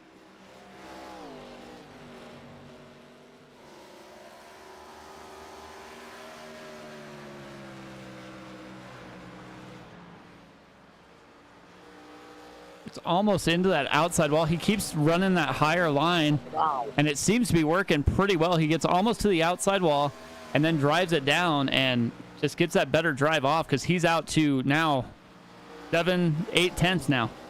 Right. It's almost like going to Las Vegas and hitting the high stakes table. I mean, if you can make it stick up there, you're going to be bad fast, as we're seeing. The problem is there's zero margin for error, as we've seen the 29, I mean, come very close. Oh, as the 17 gets in the wall. Yeah, the 17 just trying to stay out of the way, it looked like. And he did cause PJ O'Leary to run a little bit different line. Harrison Chandler was going to be able to take advantage of it, but the 17 also caused Chandler to have to run a little bit different line there as well. Just incredible. What you talk about managing the gap. PJ O'Leary is basically done everything you could ask a race car driver to do over the course of this race thus far. Clearly, he's not running as hard as he can. Every time Harrison Chandler thinks there's a chance, PJ O'Leary crushes his dreams and just checks out. and now he's basically up there running the highest he is on the racetrack all race long. But he is able to really make it work as he slides up the racetrack in the center, but really gets that great run off, utilizing all that horsepower and torque. Is now just 11 laps to go. I'm sorry, 12 laps to go. And take a look there at the time delta. You see that interval continuing to grow from lap 81 up to lap 85. Now 1 second advantage for PJ. He's the hot man here at the Rock. Definitely. And, you know, we were talking about it's going to be a race for that top 3. I don't know what it is. Looks like Taylor Butcher Benjamin has kind of thrown in the towel a little bit. He's running 25.86, 25.87. Just kind of cruising back here. He's about 4 seconds back of Harrison Chandler right now. Yeah, I am in shock that Taylor Butcher Benjamin didn't have the equipment or the run put together in that race car to come up here and give PJ O'Leary fits. I thought for certain it was going to be a replay of last year, but clearly these boys have done their homework, perhaps remembered what Taylor did so well here last season, and is not going to be able to do it as he continues to falter, now almost 5.5 seconds off of PJ O'Leary. Just 10 laps to go. 9 more laps at the stripe this time by. Sometimes you got to wonder if it's better to have this dominating lead. I'll call it dominating because it's a 1.5 seconds, or if you'd rather have somebody that you're kind of racing, so you know you can still have action, so you don't get too comfortable with the gap that you have. You know. Yeah, that could be a loaded gun, Mike. I mean, if we've seen it, when you try to back off the pace a little bit, you would think, hey, that's going to help me. It doesn't, as oftentimes that's when these drivers find a piece of that wall or safer barrier.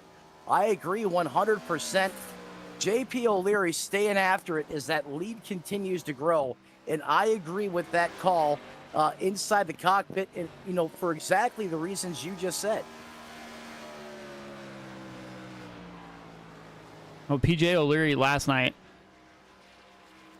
ran fairly well. He just didn't have anything for the top 2, but those 2 aren't here as he's into the wall. Oh, no. PJ, don't do that, buddy. You got this thing in the bag. Don't let the Rock bite you here at the end with just 6 laps to go. You want to talk about a huge burst of energy? I mean, that probably just gave Harrison Chandler a little bit of life. That candle was probably just about extinguished. I can't believe it. PJ O'Leary got a big piece of the wall. Hopefully he didn't knock the not the trim, the toe out of that race car too bad there with that contact. Yeah. PJ O'Leary has 5 laps and a 3/4 second lead right now. We'll see if Harrison Chandler maybe gets a second wind here after seeing PJ O'Leary hit that wall, or if he's just going to kind of cruise back here. He's comfortably in second place. Yeah, he's comfortably in second place, but also in the matter of no time, he's taken that almost a 1.5 second lead and has cut it to under a second. Can he continue to close the gap here? I mean, last time by, PJ O'Leary was still the fastest man in North Carolina at a 25.90 to a 26.02 from Harrison Chandler.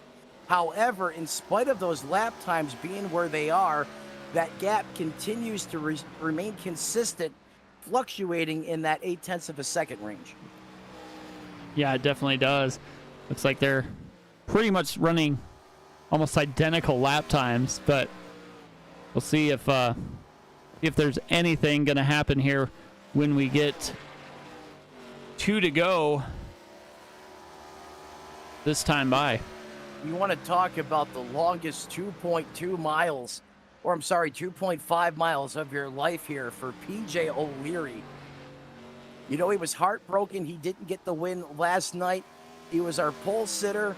We talked to him pre-race. I thought he had a really good plan for going out here and executing, and he's done exactly what he said he was going to do. Can he get it done? He's got one more time around the rock to get the W here for race number 2 here from the DRL Cup Series.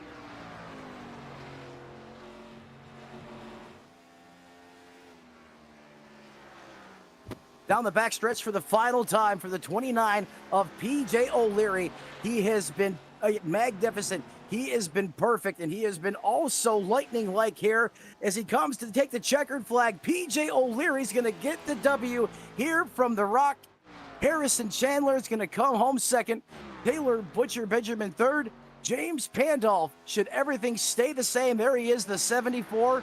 He's going to come home, I believe, in fourth as he comes through the 3 and 4 complex here one more time. The Moo Crew getting it done as he comes home P4.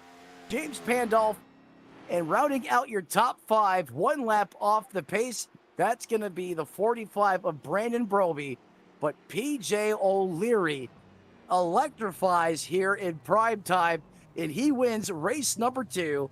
The Tennessee native, Mike, he had the Tennessee magic, and gets it done as he's burning it down at the start and finish line.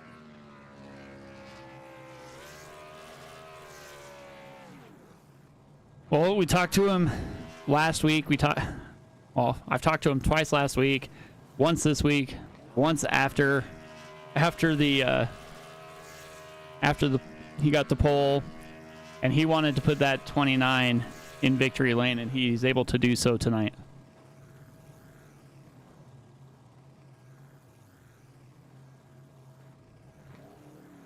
Yeah, well said, Mike. You know he's got to be happy. He has to be all smiles. I know this racetrack means an awful lot to him, but still, what a run by Taylor Butcher Benjamin. Comes home with the podium finish in third. In a hard-charging Harrison Chandler. You know the driver of that 4 has got to be worn out as well. Definitely. Matt, I believe you're going to be with Taylor here momentarily. TBB, Mike and Matt up in the booth. You got us, sir. I do got you guys. How y'all doing? Well, hey, I like the new paint scheme. That Cheetos flaming hot car was bad fast out there on the racetrack. I thought you were going to have the long run speed that I've seen you have before. It just didn't look like it was in the cards for you tonight. But nonetheless, how did you get that number 8 home to a P3 finish here at the Rock? Yeah, well, like you said, just those two were a lot better than me on the long run, and it was a pretty critical moment there on the green flag pit stop, and I really pushed hard to try to get around PJ after he came out in front of me, and just wasn't able to. And then when we caught a couple of those lap cars, handling just started kind of getting worse, and then I knew Harrison was back there with, I think he pitted a few laps later, so his tires were a little better. So I kind of thought, or like right before the second green flag stops, those two kind of had a little get together. So thought I'd just let them go, and maybe they would mix it up a little bit again, but or maybe some other late caution. But neither of those things happened. So definitely those guys drove a great race, and PJ especially, and we'll just go on to Vegas and try to continue this good start to the season. No, you're absolutely right. From a points perspective, I mean, that's the way you want to come out of 2 races in the books officially. You're following exactly where I wanted to go next with my next question. How important was catching lap traffic at the right time? And the second that, how big of an impact did that have on the performance and balance of the race car when you caught that traffic? Well, a couple of times I caught him in the absolute wrong spot, which is, right off of turn 2, and he tried to turn under him. And like you saw early in the race when I was racing Brandon for the lead, you try to gas it up and accelerate off of there with the wheel cut a little to the left, and it just snaps around on you. So makes it pretty difficult. But I mean, for the most part, the lap traffic was relatively courteous out there. There was one in particular that I was afraid was gonna kind of mess up the whole race for the 3 of us, but luckily we were able to get around to those guys without incident per se and make it a good finish. No, you're right. Mike and I were certainly concerned as well up here in the booth, but like you said, that didn't come into fruition. Taylor, congratulations on another strong run. You come home third. Before we cut you go, who do you want to thank? Who helps you get it done on that Cheetos Dodge Challenger or Dodge Charger? I'm sorry. That's okay. Definitely want to thank Richard Springer, even though he wasn't here tonight. Want to thank my super fan again, little Sarah. I'm not sure if she was in the chat, but I know she's always supporting me. Thank you guys in the booth for doing a good job, and I mean, really give Harrison and PJ some kudos. They drove a terrific race, and so did everybody else. I mean, caution free. Although I think there were a couple incidents that could have brought out the caution, but it didn't. But it doesn't take away from how good everybody else really drove. So hopefully we can have another good one next week in Vegas. Well, ladies and gentlemen, there he is, Taylor Butcher Benjamin, one of the dominating forces here in the DRL Cup Series. Another strong run here tonight. He's your third place finisher. Mike, back to you, sir.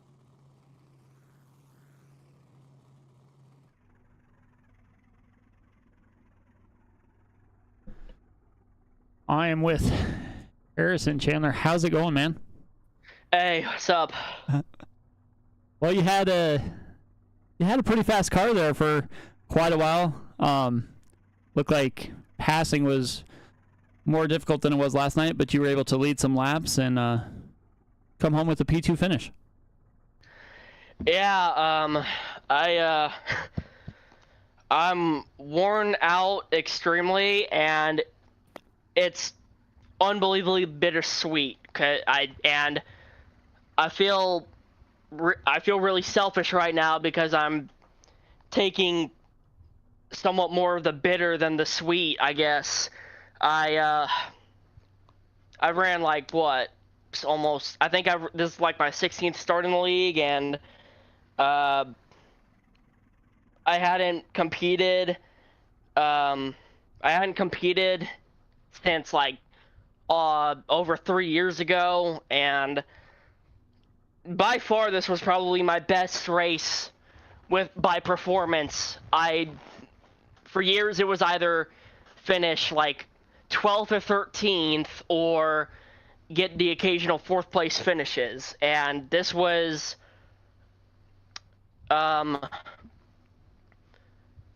feel I'm really, I don't know, it's bittersweet. I just can't. I would have had that, man. I would have had this is just, I don't know what to say. It's like, it was so unbelievably unfair. It was either pit early and get the undercut, or play it safe and run a few laps so you knew you could make. So I knew I could make it on fuel, and I did the undercut first, and then I thought I was going to have an undercut again, and then they pit 3 laps before I did. I knew well, there goes my win probably. It's just, I don't know what to say. I don't know if it's the only way you could run fast was bonsaiing it all the way up towards the wall and getting a massive corner exit run because of it. And I don't know how in the world that did not absolutely murder PJ's tires. I was thinking, oh, I'm playing it safe here. He's running all the way up towards the wall, literally all the way up until he gets off the corner, and that's completely murdering him. So I think I'm gonna run my normal line and we'll be fine. Yet somehow he's able to run that line the entire time, and it's me who loses multiple seconds trying to keep up with him. And he messed up. I gave up because I was like, okay, I'll settle with second. I'm fine with second. There's no one behind me, no one in front of me. I'm just going to chill and settle with second. And of course, that's the one time like I've ever done that, and it's the one time he actually messes up and completely loses like 3 seconds, and I'm too far back to get him. But anyway, looking on the positives though, hey, first top 3 of my career, and first time I'm being interviewed for something other than a wreck in this league, so that's a positive. Hey, you ran lights out. You ran last night. You tried to do the one stop. I didn't know that it would work or not, but you were up there. You still managed to finish 7th or 8th last night. Tonight you ran up front. You battled up with the leaders. I mean, you're definitely going to be sitting on a win. So definitely take out all those positives. I mean, you're definitely around the right place at the right time. Definitely my best overall race in the league. And speaking of which, like, what are the odds that I lead exactly 37 laps in both of the races this week? Because I did that, and I'm like, whoa, that's crazy. Okay, I should probably wrap this up. So I'm only 18 years old. I've got autism. I've got Tourette's, and I've had like the worst year and a half of my life mentally. Like, with 50 laps to go, I was legit starting to like completely space out, and I got kind of close to having to park it because I was nearly about to have a freaking panic attack. But big condolences and my uttermost love to my dog, fittingly named Lovey, that I had for 9 years. She had to be euthanized on March 31st this year due to bone cancer, primarily in her left rear leg, which was unbelievably swollen. She could barely walk, go to the bathroom, yada yada yada. And it was a big toll. Definitely the biggest relationship I've had with a dog. I got her when I was 9. I've had previous ones, but you know, they were here before I was born, and I didn't have probably, not that they didn't matter as much, but I just didn't have the relationship, and it took a hard toll on me. My other dog, Tank, was nearly a goner a couple weeks ago from something random, maybe a concussion or something. But yeah, he's fine. He's doing really well now. Thank you for everyone individually. No, thank you individually for supporting me, whether it's past, future, or present. My parents for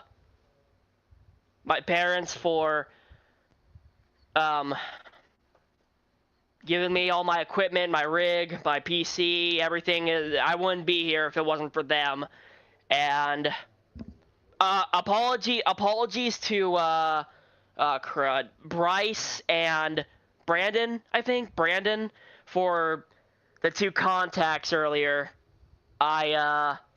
Thankfully they didn't even register as contact points, thank God. If this was like an Xfinity car, I would have had like probably a 12X this race, but these things are thankfully pretty lenient with its contact, so ending off with a 0X. But yeah, apologies to them earlier for the race. That the handling on these things were tough, to say the least. Definitely. Well, we'll let you go, Harrison. Congrats on your P2 finish, and maybe we'll see you next week in Victory Lane in Vegas. Yep, appreciate it. All right. Really, really had fun tonight. All right, later. Well, Mike, there he is. Definitely a fired up yet bittersweet symphony for Harrison Chandler. We knew he drove his tail off. We heard it from him. But now we get to talk to the man with the plan, our pole sitter. The Tennessee native had that Tennessee magic that I asked him about. And PJ O'Leary was PJ outstanding here at the Rock. Congratulations. How are you able to put this win together? I'm gonna be honest with you. I have no idea. I didn't think I would have the Tennessee magic, that's whatever you said, to put the win together. But basically, one thing I think that really helped is everything I learned. The race we had last season here, which ran at the bottom a lot. I learned that from Homestead too at the season finale last season, and of course last night as well when I ran the Pro Series race. Learned a lot there. So definitely those points, and of course my teammates that I always race with, some of the bad fast guys in this league, and basically in any league I race in. Other friends I've had along the way. Basically, I have no idea. I'm rambling here. I'm not sure what to think right now. I can totally understand that, PJ. You know, you mentioned it's all the grueling practice, the prior experiences at this racetrack obviously played a pivotal key to get you to victory lane. I know talking to you yesterday when I was asking you to help me get around this place, you mentioned this racetrack really means a lot to you. Does this Right. make this win even more special? Absolutely. This is my second one ever at Rockingham. My first one came in the hosted race with some old friends of mine back when the trucks were, well, a lot more fun to drive. They're still fun to drive now, but they were a lot more fun to drive back then. It's like 2015, 16. I had that win. Haven't won here since then, and to win this race at this track, first of all, it shares the name of my favorite WWE wrestler. That's a plus. Second of all, Yeah. second of all, more importantly, I'm an old school NASCAR fan. I like some of the new stuff they have today, but mostly the old school stuff. So basically, these cars, the old school tracks, this place, Wilkesboro, Darlington, Daytona, Talladega, all the old school tracks, Bristol, all those old school tracks. The history of the sport, all my favorite drivers that I cheered for from when I was little all the way up to now, which be my next talking point here in a second. P.S. It's the paint scheme. But this win for sure makes it a lot more special, because I don't think I've ever technically in a sense dominated a race. And this is probably the first race I've ever dominated in any track in any car in iRacing. Really had a strong car from green flag to checker and been able to take the win. You hit the nail right on the head, PJ. I mean, from start to finish, you put together a brilliant display of just exactly what a driver in this series, in this great series, can do if given the right set of circumstances. You mentioned you're a purist back in the golden age of NASCAR. And when I think The Rock, I think this car is so fitting in this configuration on this racing surface. That's really what propelled the sport to its greatness, in my opinion. And I couldn't agree with that statement more. Moving on to next week, we go to Las Vegas. What does this momentum do for you and your team moving forward? I think it gives us a lot of momentum because of, I had the race with one teammate tonight, which is with Sam Niederhelm, which he said he had a top 5 car if he didn't have all of his connection issues, which sucks for him because he's a really good driver. I raced with him several times. Great guy, great driver, and I hate that happened to him. But back to your point, I think it gives us a lot of momentum for not only myself, because I just came off of my first DRL win since 2019 at Michigan in the Truck Series. I remember that very well.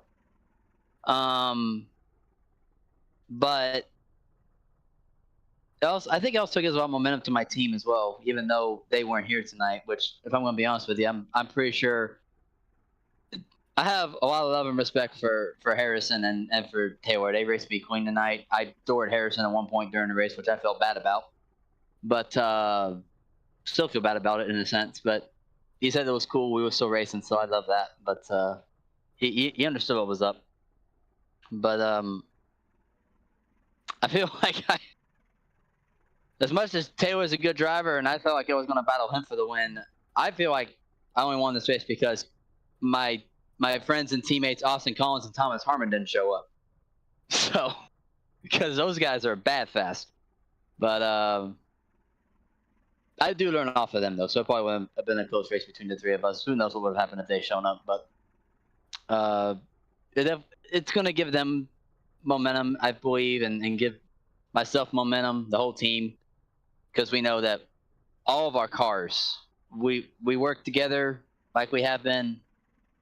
We'll be able to not only compete for most of the wins this season at most of these tracks we go to, but even probably we'll compete for the championship in Sweep 2023 for XLR, because Thomas Harmon won the first season championship, and hopefully myself or Collins or even Harmon again, maybe even Sam Niederhelm. Who knows what would happen? But or Matt Burgess, maybe one of them will win the championship. One of us will. So we'll see. We got a long season ahead of us.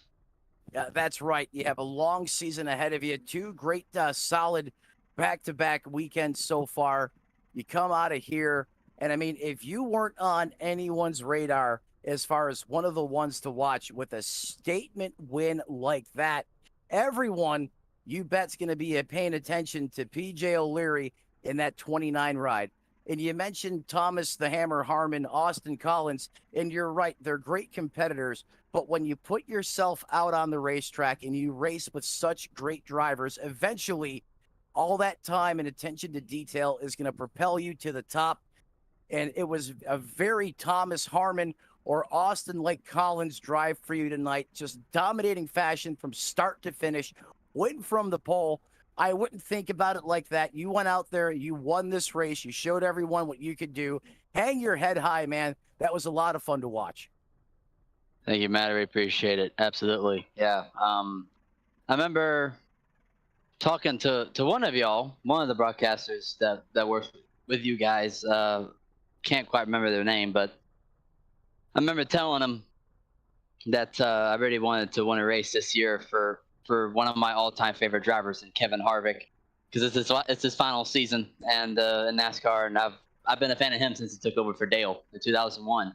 And crazy enough, I wish I had that paint scheme now. It just dawned on me. I wish I had the paint scheme he debuted, and that would have made it so much more special. But the Shell Pennzoil scheme worked too. He won Daytona 500 with this car, so we'll work with this one. But nonetheless. I'm sorry. I was saying, yeah, that's where Where Did He Come From was coined when he came up there and stole it from Mark Martin coming from the start-finish line in 2006 or 7, if I remember correctly. It was 07, because that was the first year he started sponsoring Shell Pennzoil. Well, absolutely, ladies and gentlemen, yep, he comes home with a W here tonight. Statement win from a statement type of driver, PJ O'Leary. This one means an awful lot to him personally. Look for him to carry the momentum next week as we head into Las Vegas. Congratulations. We'll cut you loose. Enjoy this one, man. Couldn't be happier for you. Mike the Money, back to you. Well, if you let me speak a second here, Matt. Absolutely, man. Go for it. One thing you didn't ask me is all the people I had to thank. Oh, my goodness. I got so tied up and just over here just being happy for you. I completely forgot. No. By all means, who helps you get it done on that Pennzoil ride? No, absolutely. I understand totally. Obviously, my teammates, Sam Niederhelm, Matt Burgess, Thomas Harmon, Austin Collins, all of them great drivers, great guys, and of course, bad fast drivers every week. No matter where we go, they're always contenders. And like you mentioned before, and like I mentioned before, I learn off of them. from my return to DRL last season to this season, I've been learning a lot from them, and obviously improved tonight on the track. Shell Pennzoil being the main sponsor on my car this week. GM Goodwrench, my main sponsor for other weeks. Reese's Peanut Butter Cups on my my Pro Series car, and maybe I'll make a couple appearances for the Cup Series later this year. We'll see. Of course, main person I'm dedicating this to, Kevin Harvick, one of my all-time favorites. This one's for you, buddy. I'll drink a Busch beer for you later, since that's your sponsor right now. Who else? Damn, I'm trying to think. Oh, I'm sorry. I didn't mean to cuss on the broadcast. Oh, you're good, bud. Yeah, I'm having a hard time thinking of everything. JP for obviously running the league. Didn't know DRL was 10 years old until I rejoined earlier this year. That's pretty cool. So it's cool to get a win in DRL's 10th season. That's pretty awesome. Chevrolet, obviously being the manufacturer of the car. You guys for on the broadcast each and every week. Harrison and Taylor for giving me a fun, clean race. Those guys, crazy good drivers, both of them. So much love, much respect to both of them. Just listening to the broadcast earlier when y'all were interviewing Harrison, and I felt for him. I've been in his shoes before when it comes to being close to winning these things and just not getting the job done, either giving up or you just don't have enough car to get there, or if somebody bounces off the wall and all that stuff, which I don't even know how I bounced off the wall and kept it going. I didn't know how that worked either. I'm surprised. It caught me off guard. But Harrison, if you're watching this, buddy, keep your head up. Keep driving. You put on a hell of a drive tonight. You'll win one of these things soon enough. I know it. You put on it. If you keep driving like you did tonight, you're gonna win one of these things, just like I did. My two personal sponsors, the Gabby Petito Foundation, Christina Grammy Foundations, both of them, honoring two young ladies we lost within the past 4 or 5 years, and I'm gonna honor those two young ladies the best way I know how, and that's put them on my race car and try to get some victories for them. So definitely, this one goes out to them as well. I know this interview is carrying on forever. I'm trying not to ramble, but It's your time, bud. It's your time. Take it. I know, but I feel like I'm gonna make this broadcast go over 2 hours if I keep talking. I don't mean to laugh. This gonna take forever. JP's gonna get mad at me. I believe that's it. I think that's it. Team Realtree is the sponsor of my car too. I forgot about them. Might as well thank them. Why not? That might be about it. Well, ladies and gentlemen, a statement win. The longtime student now becoming the scholar himself. PJ O'Leary goes out and puts on a clinical masterpiece right here from The Rock. A very special win he'll always remember. We're happy for you. Thanks for spending the extended time with us up here in the booth. We appreciate it, PJ. Mike the Money, Absolutely. back to you. Well, those interview sections there lasted quite a while. Everybody had somebody to thank, and they definitely put on a clinic and deserved everything they got. I mean, 394 laps between 2 races, all caution-free. I'm telling you, Mike, it's easy to get spoiled when you're calling these races back-to-back in prime time on the weekend. I mean, they're just so good at what they do, and going flag-to-flag coverage, I mean, you know how hard it is. You broadcast enough of these races. But like all good things must come to an end, so does the show here from The Rock. As we spoke with all top 3 finishers, PJ O'Leary gets the dub. And cannot say enough about that drive from him tonight. Harrison Chandler, you heard PJ say, keep your head in it. Words of wisdom. He keeps running like that. You're absolutely right, PJ. He'll get there too. Taylor the Butcher Benjamin 3rd. In 4th, James Pandolf in the 74 ride. Coming home 5th, Brandon Broby in the 45. Dave Acadia, Sam Niederhelm, Bryce Boyer, Blake Henderson, Chris Melton round out your top 10. David Anderson, Ryan Morey, and Marcus Chaffin round out the 13 drivers that all took the green flag here tonight, Mike.